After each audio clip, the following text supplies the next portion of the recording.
नमस्कार दर्शकों, स्वागत है आपका हमारे चैनल पे। आज की वीडियो में हम मकर राशि के लिए जून का राशिफल लेकर के आए हैं। अगर आप मकर राशि के हैं तो वीडियो लास्ट तक देखिएगा। ये वीडियो आपके लिए इंपॉर्टेंट रहेगी क्योंकि हम इस पे बात करेंगे जून राशिफल के बारे में डिटेल में, कम समय में कोशिश करूंगा हर चीज़ क्लियर करने की। उसके साथ साथ शनि 7.5 पर भी थोड़ी बात करेंगे, थोड़ी आपको मोटिवेट करेंगे कि 7.5 का जो समय है अब जो कि खत्म होने जा रहा है, तो क्या आपके लिए आगे रह सकता है और क्या आपको अभी सोचना चाहिए, क्योंकि आप बहुत सारे लोग फ्रस्ट्रेट हो गए हैं 7.5 को लेकर के। तो उस पर भी थोड़ी मोटिवेट करने की कोशिश करूंगा। आप वीडियो लास्ट तक देखिएगा। देखिए, सबसे पहले जून राशिफल के बारे में बात करूं आपके लिए, जो पूरे महीना है शनि कुंभ राशि में विराजमान रहेंगे जून में।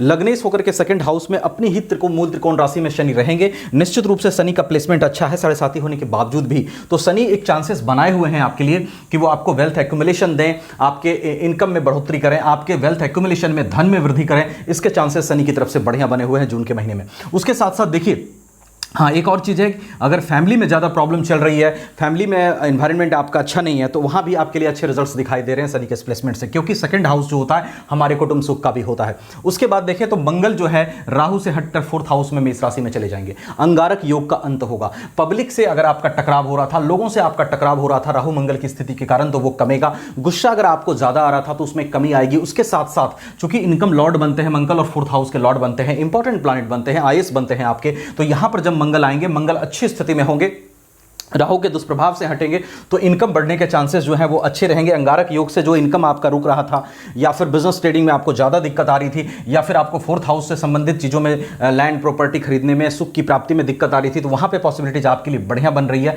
क्योंकि मंगल जो है 4th हाउस में अपनी राशि में आएंगे और राहु के दुष्प्रभाव से मुक्त होंगे। तो इनकम आपकी बढ़ सकती है, सुख सुविधाओं की चीज़ों के प्रति आपका ध्यान आकर्षित हो सकता है, और वो चीज़ें आपके लिए जीवन में आती हुई दिखाई दे रही है जून के महीने में।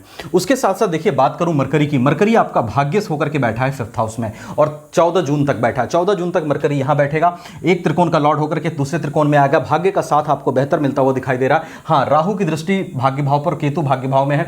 थोड़ा सा राहु केतु की रेमेडीज करिएगा और थोड़ा सा शनि की रेमेडीज करिएगा, क्योंकि अभी 7.5 खत्म नहीं किए हैं। अदरवाइज जो मरकरी की पोजीशन है भाग्य की, वो अच्छी है, और मरकरी की पोजीशन से जो भाग्य की पॉसिबिलिटी है वो आपके लिए अच्छी दिखाई दे रही है।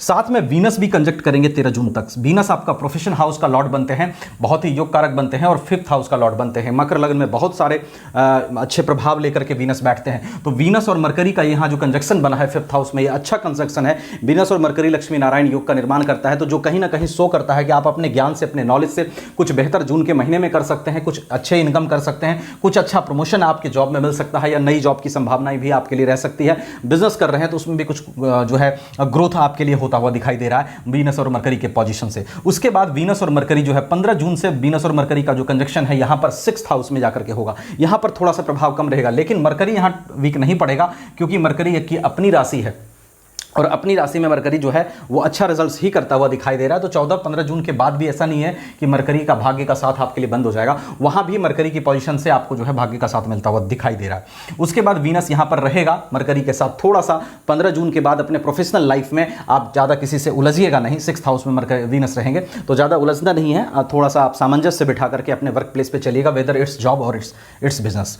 उसके बाद देखिए, बात करूँ तो ओवरऑल एक बात करूं तो देखिए, प्रोफेशन को लेकर के, हां, राहु आपके 3rd हाउस में है, मंगल यहां से हट जाएंगे, अंगारक योग यहां से हटेगा, तो 3rd हाउस में बैठा राहु आपको पराक्रमी जरूर बनाएगा, आपको मेंटल लेवल पे स्ट्रेंथ महसूस होगा। इसका रीजन है राहु का 3rd हाउस में होना। मकर लग्न शनि की राशि है, तो यहां पर शनि का मित्र होते हैं राहु। इस लग्न में, इस राशि में राहु नैसर्गिक रूप से योग कारक ही माने जाते हैं, क्योंकि राहु की जो है दोस्ती शनि से अच्छी है। तो यहां पर 3rd हाउस में, और 3rd हाउस में राहु का प्लेसमेंट बढ़िया माना जाता है। तो ये जो 3rd हाउस का राहु है, मंगल वहां से हटने के बाद डेफिनेटली आपको कुछ साहस देता हुआ दिखाई दे रहा है, कुछ अच्छे डिसीजंस लेने के लिए आपको बाध्य कर सकता है। ये सब चीजें आपके लिए हो सकती हैं। और अगर कोई काम आप सोच रहे हैं नहीं कर पा रहे, तो हो सकता है वो जून के महीने में आप कर सकें, ऐसी संभावनाएं राहु बना रहे। इसके साथ साथ देखिए, ये जो व्यवस्था है मैंने आपको गोचर आधारित व्यवस्था से बताया, बाकी सारी चीजें भी मैटर करती है कुंडली में। महादशा किसकी चल रही है, अंतरदशा किसकी चल रही है, सभी ग्रह किस पोजीशन में बैठे हैं, उस पर भी आपका पूरा प्रेडिक्शन निर्भर करेगा, सिर्फ इस पर निर्भर नहीं करेगा, क्योंकि ये गोचर आधारित व्यवस्था है। तो एक बार अपनी कुंडली भी जरूर दिखाइएगा। मुझसे दिखाना चाहें वीडियो डिस्क्रिप्शन में व्हाट्सएप नंबर मिल जाएगा। अब देखिए यहां पर एक चीज मैंने कहा था मैं शनि की 7.5 पर भी थोड़ी चर्चा करूंगा आपको। मैं अगर आप मकर राशि के लिए हैं तो सबसे पहले मैं आपको यह बता दूं कि देखिए मकर राशि वाले होते तो बहुत महत्वाकांक्षी हैं, इसमें कहीं कोई दो मत नहीं है। ये अंदर से इनके दिमाग में ये चीजें होती हैं कि हमको बहुत ऊपर जाना है, बहुत कुछ अच्छा करना है, बहुत कुछ जीवन में करके दिखाना है, बहुत कुछ हासिल करना है। ये सब थॉट्स तो बहुत होते हैं मकर राशि के अंदर। और डेफिनेटली मकर राशि के लोग बहुत सक्सेसफुल देखे गए हैं इस दुनिया में अपनी महत्वाकांक्षाओं के कारण। ये अगर जितनी बड़ी महत्वाकांक्षा रखते हैं उतना कभी हासिल करते हैं, कभी उससे थोड़ा कम भी हासिल करते हैं तो अच्छे पोजीशन पे ये पहुंचते हैं। मैंने देखा है इनको। और थोड़ा सीक्रेटली काम करते हैं मकर राशि वाले, अंदर से जो चीज़ सोच कर रखते हैं सबको नहीं बताते, वो कोशिश करते हैं पहले हम हासिल करें फिर दुनिया को दिखाएं। ये थोड़ा सा स्वभाव इनका होता है सीक्रेट रखना चीज़ों को। अभी जो शनि 7.5 में शनि ने आपको पीड़ा दी है, देखिए मैं एक बात बता दूं, एक चीज़ें हैं कि जीवन में जब भी हमारा बैड टाइम आता है या गुड टाइम आता है, जब गुड टाइम आता है ना, जब हम गुड टाइम को देख रहे होते हैं तो हम याद नहीं रखते कि हमारा बैड टाइम था, और बैड टाइम को सोच के हम जो है दुखी नहीं होते अपने गुड टाइम में। और उसी प्रकार जब हमारा बैड टाइम चल रहा होता है तो गुड टाइम को याद करके हम सुखी नहीं होते। तो मेरा कहने का तात्पर्य बस इतना है कि आपके लिए एक बैड फेज है। डेफिनेटली थोड़ा सा शनि आपको प्रॉब्लम्स दिए हैं, लेकिन शनि जितने भी प्रॉब्लम्स देते हैं, शनि के दरबार में देर होता है अंधेर नहीं होता। अगर शनि के प्रॉब्लम्स को झेलते हुए आप इनके दिए मैसेजेस को समझ पाए, अगर आप ऑनेस्टी को रख पाए, अगर आप सब्र का फल मीठा होता है ये चीज़ समझ पाए, पेशेंस को डेवलप कर पाए और सही पिक्चर दुनिया का देखते हुए एक मैच्योरिटी के साथ आगे बढ़े, तो डेफिनेटली 7.5 के बाद अक्सर मैंने देखा है शनि अच्छे रिजल्ट्स भी देते हैं।